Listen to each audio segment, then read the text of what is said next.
Bible, isa na dito yung Ephesians 4:17, ang bagong buhay kay Kristo. At ang ikalawa naman ay yung talagang tumatak sa akin ay yung Romans 12, ang pamumuhay Kristiyano. Doon ko na-realize na wala akong personal na relasyon kay Lord. Sa araw din yun, I repent, pareho kaming nanalangin ng asawa ko at humingi ng kapatawaran kay Lord at nang tinanggap namin siya bilang Panginoon at personal na tagapagligtas.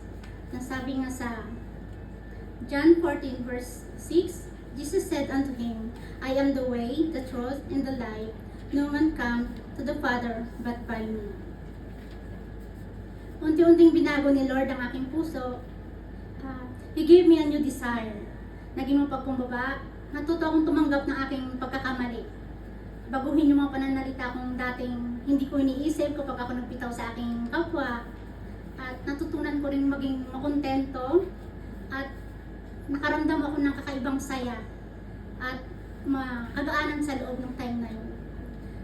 Na naging maganda yung relation namin ng aking asawa, hindi lamang ng aking asawa kundi yung relation ko rin sa aking biyanan.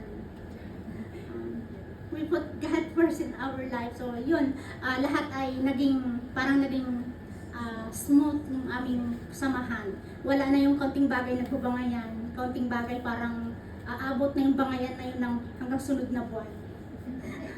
At ngayon, pinahintulutan ni Lord na dalhin niya ako dito ngayon sa bagong journey ng buhay ko sa Hong Kong, na alam ko na ito nga, pinakilala niya sa akin yung ministry na to, na alam ko na bibigyan ako ni Lord ng plano at gagamitin niya ako sa kanyang ministry.